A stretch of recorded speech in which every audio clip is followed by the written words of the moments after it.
Quand tu es hypersensible, il y a des moments où tu as l'impression que tu n'es pas normal. Il y a des moments où tu as l'impression que tu n'es pas du tout, mais pas du tout adapté à cette planète. Et c'est pas facile. Il y a même des moments, donc avec cette hypersensibilité, c'est un ascenseur émotionnel. Tu descends, tu remontes, tu es là parfois tu es en apnée, parfois tu vas pleurer plutôt facilement. Tu vas rire aussi facilement et t'émerveiller facilement. Alors ça, c'est le bon côté. Il n'y a pas que ça un bon côté, mais il y a des moments, et surtout quand tu ne sais même pas encore que, en réalité, c'est juste une nature, cette hypersensibilité, il y a des moments où c'est tellement prenant que tu es emporté par cette vague émotionnelle et tu es, euh, j'ai envie de dire, hors service. T'es pas bien, t'as même l'impression par moments, tu te dis, mais attends, est-ce que je suis bipolaire? Est-ce que je suis dépressif? C'est quoi ces changements à l'intérieur de moi? Et en fait, ce que j'ai envie de te dire, c'est que c'est un cadeau. Ça n'a pas l'air, c'est un cadeau. Et cette hypersensibilité qu'on a en nous et qu'on a depuis qu'on est jeune, évidemment. Hein. Moi, j'ai toujours eu l'impression de ne pas être... de ne pas être complètement comme les autres, d'avoir cette sensibilité à fleur de peau. Je me souviens un jour, petite, dans la cour d'école, je me suis mise à pleurer, mais à pleurer. Je devais être au CE1 et ça m'a marqué. Pleurer parce qu'il y a une fille de ma classe qui m'a dit ah, tu sais, mon père m'a dit que ton grand-père, il le connaissait, il avait entendu parler de lui, et qu'il était connu parce qu'il est très riche. Alors tu vas dire, c'est quoi ce nana, sa pète, elle te dit ça? Bah non. Moi, quand elle me dit ça, qu'est-ce que j'ai fait? Je me suis mise à pleurer, mais à pleurer. Et même en le faisant, je me disais, mais qu'est-ce qui m'arrive? Et je pleurais, je lui dis, mais non, il n'est pas connu parce qu'il est riche, il est connu parce qu'il fait du bien et il est très généreux. Et là, tu te dis, waouh, c'est quoi cette petite à 7 ans qui pleure pour ça? Et ça me donne envie aussi de te parler du coup de dire deux mots sur ce grand-père qui était évidemment un hypersensible, qui faisait partie de notre famille, parce que ce mon grand-père était algérien. Il s'appelait Mohamed Ali. Et pourquoi je te parle de lui? C'est parce que c'est un message d'espoir. Lui, il a été abandonné à 5 ans dans la rue avec son papa par sa maman parce que à l'époque, dans les années 1900, 903, il est né en 1903, donc 1908 si je sais compter, et quand il est né, et là, à l'époque, ce papa était malade, gagnait pas sa vie, et les frères de cette maman lui ont dit tu peux pas faire ta vie avec un homme comme ça. On va te remarier. Alors on est en Algérie, c'est l'époque. Alors je dis pas que tout le monde est comme ça, mais en tout cas c'était comme ça pour lui. Et donc pour te remarier, il faut que tu laisses tomber ton fils. Et donc elle a laissé tomber. Et il n'a pas pu aller à l'école et il a grandi en travaillant très tôt. Et dans tout ce qui est cordonnier, les cordonniers, tout ce qui est cuir, donc il était doué de ses mains.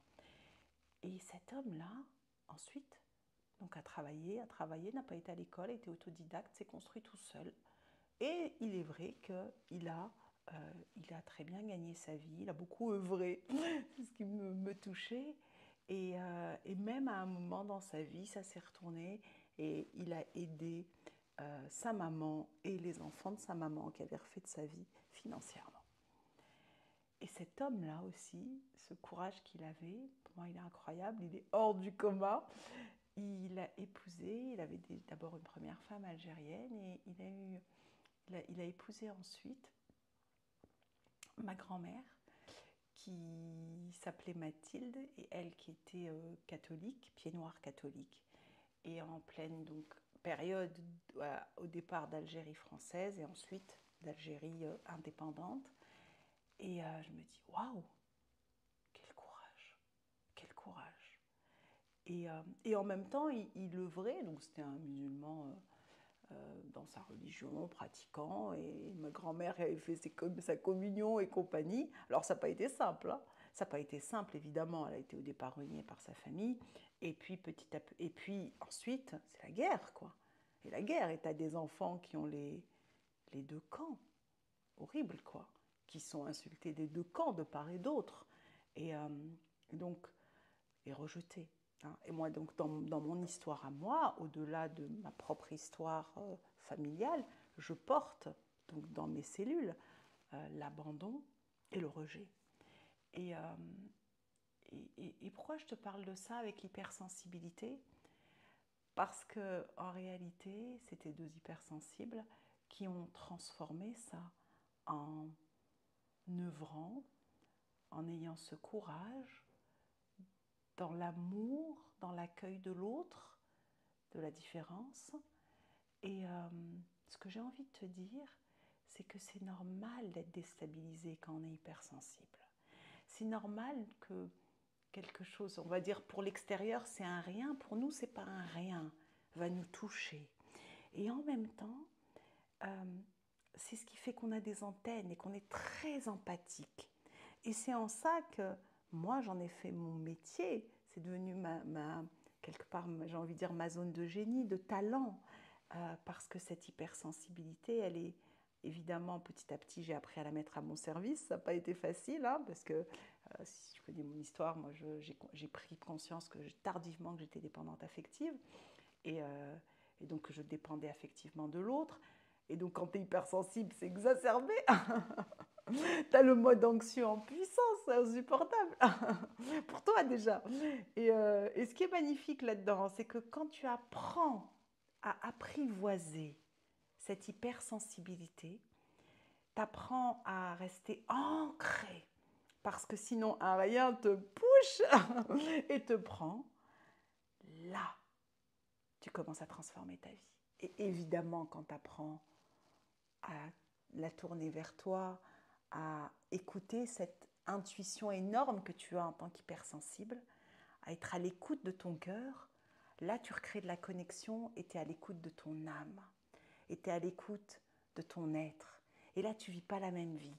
Là tu es dans une autre dimension d'une certaine façon parce que tu crées une autre réalité, non pas tournée sur l'hypersensibilité, ça me gâche ma vie, mais l'hypersensibilité, ça m'embellit ma vie, ça lui donne du sens. Je ne sais pas si ça te parle, mais cette vidéo, elle t'est destinée déjà pour te montrer, regarde l'histoire de mes grands-parents, que tout est possible. Et moi aujourd'hui, quelque part, cette connexion de cœur à cœur, probablement c'est ce qui m'a fait aller dans la thérapie de couple aussi. Et j'aime aider les couples à se reconnecter. Et là, je travaille sur ma future association d'aider les personnes à se reconnecter dans le cœur entre elles, dans l'accueil de la différence. Peu importe la différence. Et avec tout le monde, que ce soit la différence, parce qu'on est différent, la différence de culture, de créer ces ponts entre nous. Et déjà, ces ponts, mon intention à travers le club des dépendants affectifs, c'est de recréer ce pont entre nous-mêmes et notre cœur, et entre nous dans cette famille d'âmes, parce que tu n'es pas venu pour œuvrer petit, mais tu as besoin d'accueillir cette part de toi, de la mettre en lumière et d'être à son écoute. Et là, ta vie, elle se transforme. Ta vie affective particulièrement, parce que c'est de l'ordre de l'émotionnel, hein, ça que ça se joue. Et il y a de fortes chances que souvent tu es aussi dans cette famille, on a aussi cette multipotentialité, et d'apprendre à l'utiliser. Waouh, quelle zone de génie tu as. Quel être extraordinaire tu as. Je ne dis pas que c'est facile, mais ça s'apprend. Et donc, si tu as envie de te joindre à nous, alors tu trouveras le programme en ligne sur l'hypersensibilité et aussi celui Sortir de la dépendance affective. C'est souvent lié, c'est pas tout le temps, mais il y a souvent un lien. Dis-moi si ça te parle et je t'envoie beaucoup d'amour et beaucoup de douceur.